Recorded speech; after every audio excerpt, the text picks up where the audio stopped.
Hello दोस्तों। तो कैसे हैं आप लोग? उम्मीद करता हूँ अच्छे होंगे। फिर से आपके लिए एक डरावनी कहानी लेके आ चुका हूँ। तो इस कहानी का नाम है कोई है। तो चलिए कहानी को स्टार्ट करते हैं। चारों तरफ एक अजीब सा सन्नाटा पसरा हुआ था। मैंने अर्चना को फ़ोन पर बता दिया था मैं आज जल्दी लौटूंगा।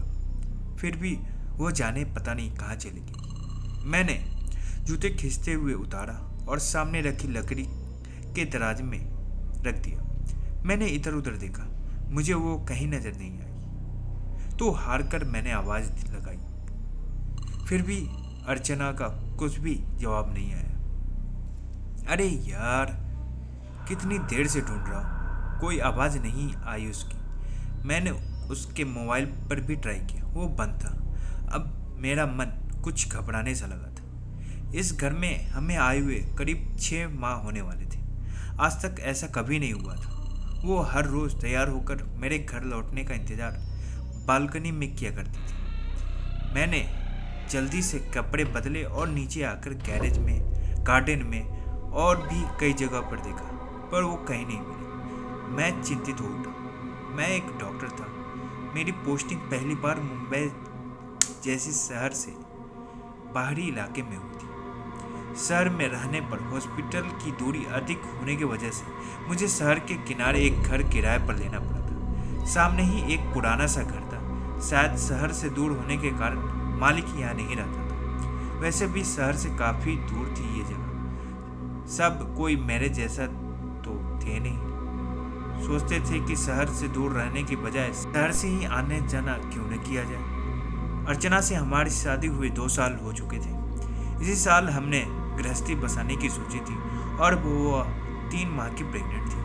बहुत खुश थे हम दोनों। अच्छी पत्नी, अच्छा घर, अच्छी नौकरी, अब किसी को क्या चाहिए होगा इससे अधिक। अचानक ही मेरा तबादला इस सुनसान जगह पर हो गई। मेरी नौकरी हुए ज़्यादा दिन हुए नहीं थे, इस कारण मुझे जाना ही पड़ा। अचानक से मुझे कुछ ख्याल आया और हॉस्पिटल का एक दृश्य मेरे आगे पीछे घूमने लगा। डॉक्टर साहब, मेरे बेटे को बचा लीजिए। देखिए ना, मेरे बेटे को क्या हो गया है। एक 40 साल की उम्र की महिला मेरे केबिन में घुस गई, मेरे पैर पर गिर पड़ी और दहाड़े मार मार कर रोने लगी। अचानक उसने अपना चेहरा उठाया तो मेरा दिमाग फक रह गया।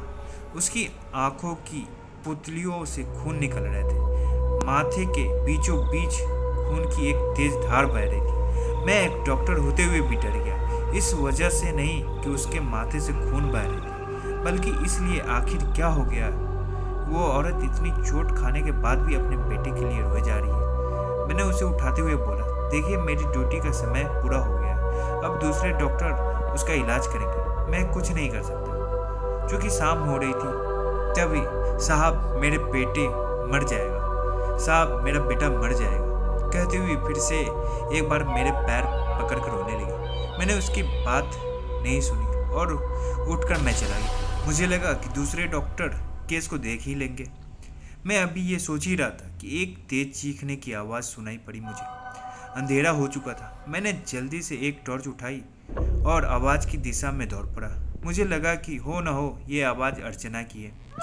जैसे ही उस पुराने के घर के पास पहुंचा, एक तेज बिजली चमकी और सारे इलाके की बिजली चली गई। मुझे कुछ सूझ नहीं रहा था। हाथ में टॉर्च लेकर मैं दौड़ा चला जा रहा था। सानू सानू, फिर से एक बार वही आवाज़ गूंजी। अब आवाज़ स्पष्ट आ रही थी। आवाज़ अर्चना की ही थी। मैंने टॉर्च जलाई, देखा आसपास कोई भी नहीं था। मैंने देखा कि गेट पर ताला लगा हुआ था, जिस पर जाले लगे हुए थे। ऐसा लग रहा था जैसे वर्षों से ताला खुला न हो। मैंने ताले को उलट पुलट कर देखा। मुझे कुछ भी होश नहीं था। मेरे समझ में नहीं आ रहा था कि क्या किया जाए।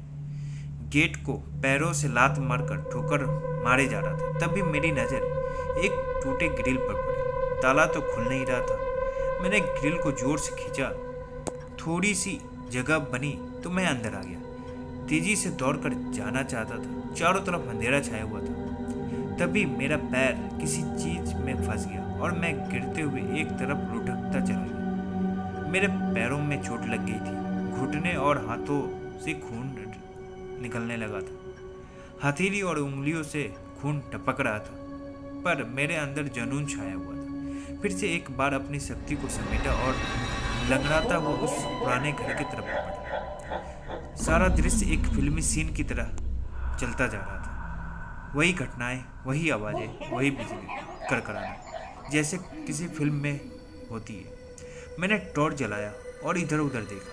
दरवाजे तक पहुंच गया था। अचानक मेरे आगे से कोई साया तेजी से गुजरा और फिर एक तेज आवाज आई, किसी के चिल्लाने की, और एक सन्नाटा सा छा गया। मैंने ताकत समेटकर दरवाजे को धक्का दिया। ची की आवाज से दरवाजा खुला।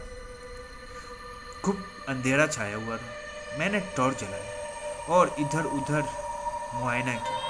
सफेद दीवारों पर काली काली स्याह लकीरें उभरी हुई। चारों तरफ सफेद मकड़ियों के जाले लगे हुए थे, जिसके बीचों बीच में मकड़ियों के साथ साथ घरेलू छिपकलियां भी पड़ी हुई थी।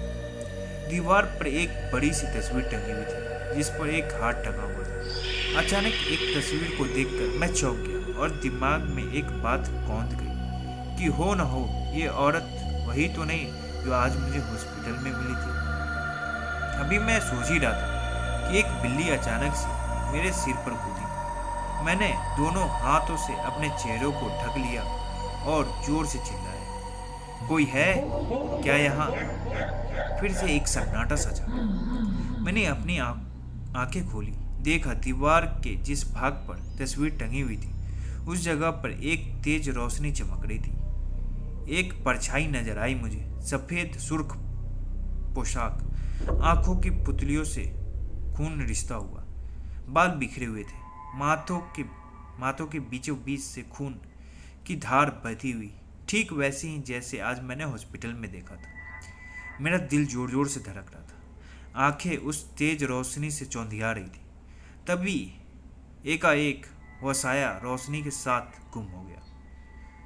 उसी बिल्ली के रोने की आवाजें गूंजने लगी। पसीने से नहा गया था मैं। साथ ही एक जोर से हंसी की आवाज गूंजी, एक भयंकर आवाज, हा हा हा हा। क्या देख रहे हो डॉक्टर? अपनी बीवी को ढूंढ रहे हो या फिर अपने होने वाले बच्चे को ढूंढने आए? मिलना चाहोगे उनसे? हा हा हा हा। मिलना चाहोगे? देखोगे। तभी एकाएक बिजली के बल्ब जलने बुझने लगे। लाल सुर्ख बल्ब की रोशनी में मैं सिर्फ इतना ही देख पाया। कमरे के बीचों बीच लगे झूमर में एक रस्सी के सहारे लटकी अर्चना बेहोशी अवस्था में थी। मैं उसे छुड़ाने को जैसे लपका, एक तेजी से मेरे तरफ चाकू आई और मेरे गले में घुस गई। मेरी चीख निकल गई। एक तेज खून की धार मेरे गले से निकली। मैंने फिर प्रयास किया। इस बार शीशे की टेबल लैंप मेरे सिर पर पड़ी। मेरे सिर से खून निकल पड़ी। मैं जोर से चीख पड़ा, बेहोश होकर गिर गया।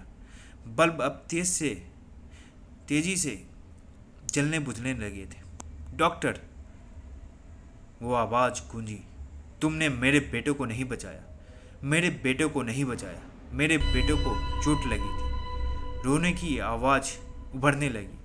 अगर तुमने समय पर इलाज किया होता तो वो आज बच जाता। फिर सिसकियों की आवाज उभरने लगी, जो दहाड़ मारकर रोने में बदल गई। बदल बेटे, उठो बेटे, देखो तुम्हारी माँ तुम्हें जगा रही है। उठ जा बेटे, हॉस्पिटल नज़दीक ही है, हम अभी पहुंच जाएंगे बेटे।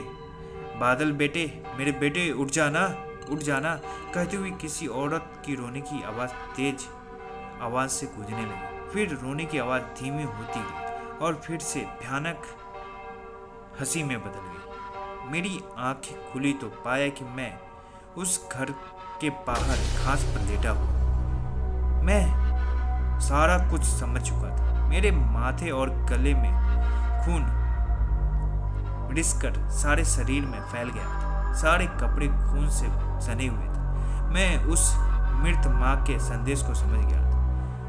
अपनी पूरी ताकत से उठा और अस्पताल की तरफ भागा। दौड़ते हुए हॉस्पिटल पहुंचा। सबसे पहले मैं पोस्टमार्टम के कमरे की तरफ गया। वहां पागलों की भांति सारे शवों के कपड़ों को उठाकर देखता फिर रहा था। सारे स्टाफ मेरे पीछे पीछे दौड़ रहे थे। अचानक एक शव के सामने जाकर मैं टिक गया। उस शव के कपड़े के ऊपर खून के धब्बे लगे हुए, बाल भी नीचे झूल रहे थे। मैंने कपड़ा उठाकर चेहरा देखा तो मेरी आंखें बाहर निकल पड़ी। वही औरत मेरे सामने मरी पड़ी हुई थी। क्या हुआ सर? तभी एक कंपाउंडर ने आकर मुझे पीछे से पकड़ा। मैंने एक जोरदार झटका उसके हाथों को दिया और जोर से चिल्ला उठा, छोड़ दो मुझे। क्या हुआ सर? कहती हुई एक नर्स ने मुझे पकड़ा। मैं दौड़ते हुए ओपीडी में पहुंचा और एंट्री रजिस्टर में नाम देखना शुरू किया। मेरी नज़र एक 7 साल के मरीज बादल पर पड़ी। रूम नंबर 4 में भर्ती था वह। दौड़ता हुआ मैं 4 रूम नंबर में गया। देखा एक बच्चा बेहोश पड़ा हुआ था। उसका नब्ज चेक किया तो धीमी धीमी चल रही थी। जल्दी जल्दी मैंने सारे स्टाफ को दिशा निर्देश दिया और उसे आईसीयू में भर्ती करवाया। बड़े जिद्दोजहद के बाद उसे बचाने में मैं सफल हो गया। तब तक शाम हो चुकी थी। मुझे सुध भी नहीं थी कि मेरी अर्चना कहाँ थी, मेरा बच्चा ठीक था या नहीं। मैं थका हारा पैदल ही घर की ओर उदास भाव में चल पड़ा। घर पहुंचा तो देखा अर्चना बालकनी में खड़ी होकर मेरा इंतजार कर रही थी। मैंने अपना हाथ मुंह धोया और उसे गले लगा लिया। क्या हुआ आपको? आप रात भर कहाँ थे? अर्चना ने मुझे पूछा तो मैंने जवाब में मुस्कुरा दिया। कुछ विशेष नहीं, एक दुखी माँ की मदद कर रहा था। ठीक है, तुम बैठो, मैं चाय लेकर आती हूँ। वो किचन में चली गई। मुझे आज वो औरत मर कर भी मानवता का पाठ पढ़ा रही थी। तो आपको ये कहानी कैसी लगी? अगर कहानी अच्छी लगी हो तो लाइक, कमेंट एंड सब्सक्राइब करना ना भूलें।